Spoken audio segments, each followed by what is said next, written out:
دعا مانگنے کا طریقہ عزیزان یہ ہے کہ اللہ کہتا ہے میں ان کی دعا رد نہیں کرتا جس محفل میں بچے موجود ہوں۔ آپ تو خوش قسمت ہیں، آپ کی محفل میں بچے بھی موجود ہیں۔ فرمایا کہ جس محفل میں بزرگ موجود ہوں میں ان کی بھی دعا رد نہیں کرتا۔ میں دیکھ رہا ہوں بہت ساری سفید ریش والے بزرگ موجود ہیں۔ بزرگوں کا بڑا مقام ہے عزیزان۔ والدین کے بارے میں کہا جاتا ہے الشیخ لأہلہ کالنبی فی الامۃ، اپنے باپ کو، اپنے ماں باپ کی قدر کریں، ان کا بہت بڑا مقام ہے۔ اگر کسی محفل میں بیٹھے ہوں تو اللہ ان کی دعا رد نہیں کرتا۔ کیوں؟ فرمایا ان بزرگوں کی عظمت وہی ہے جیسے نبی کی اپنی امت میں عظمت ہے۔ جب تک نبی موجود ہوتا ہے تو اللہ عذاب نازل نہیں کرتا، جب تک سرکش اولاد ہی کیوں نہ ہو، اگر والد موجود ہو تو اللہ اس پر عذاب نازل نہیں کرتا۔ لہٰذا کبھی والد کا دل نہ دکھائیے۔ اگر والد کا دل دکھایا ہے آج رات کے صدقے جا کر معافی مانگ لیجئے۔ ہمارے دعاؤں کا مین مقصد اپنے روح کی پہچان ہے، روح کو غذا دینی ہے۔ اللہم ارزقنا توفیق الطاعۃ، پہلی غذا اللہ کی طرف سے توفیق اطاعت ہونی چاہیے۔ اور جس شخص کا دل اطاعت خداوندی پہ لگ جائے گا اس کا پہلا اپنا رزق دے گا اپنی روح کو، یعنی پہلی غذا کھلائے گا اپنی روح کو۔ یہ دیکھیے جسم کو جب تک کھانا نہ دیں تو یہ زندہ نہیں رہ سکتا، اسی طرح روح بھی مردہ ہو جاتی ہے۔ اسی وجہ سے مولا فرماتے ہیں مجھے چلتی پھرتی لاشیں نظر آتی ہیں، چلتے پھرتے مردے نظر آتے ہیں۔ کیا وجہ؟ یعنی نصیحت کے قابل نہیں رہتے۔ اللہ بھی کہہ رہا ہے ختم اللہ علی قلوبہم، میں بھی ان کے دلوں پہ مہرے لگا دیتا ہوں۔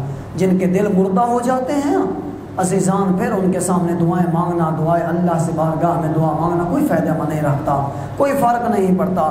دعا مانگنے مولانا جلدی کریں، نماز پڑھائیں، سائڈ پہ کریں، بس کیا دعا کرنی ہے ہم خود مانگ لیں گے، کیونکہ عظمت دعا کوئی معرفت نہیں جانتا، دعا کا مقام نہیں جانتا۔ دعا کے علاوہ تو نماز بھی فرشتے کو کہا جاتا ہے اٹھا کر اس کے منہ پہ مار دو، تو ہم کیسے ہم کہتے ہیں کہ دعا نہ مانگیں یا دعا کے ہم منکر ہو جاتے ہیں۔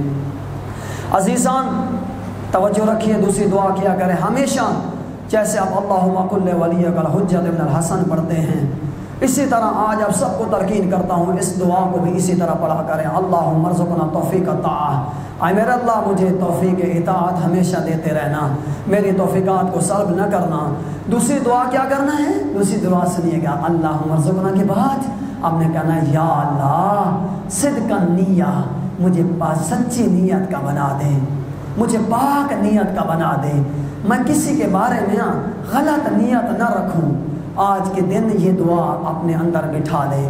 اور تیسری دعا مانگا کریں، اے اللہ عرفان الحرمہ، مجھے حرام چیزوں کی پہچان نصیب فرما، مجھے محرمات کی پہچان نصیب فرما، میرے لیے کون کون سی چیزیں حرام ہیں اور کون کون سی چیزیں میرے لیے حلال ہیں، اس کی پہچان اپنے آپ کو دلوائیں۔ تیسری دعا کیا کریں، میرا اللہ بعد المعصیہ، مجھے ہمیشہ گناہوں سے اور سرکشیوں سے برائیوں سے دور رکھ۔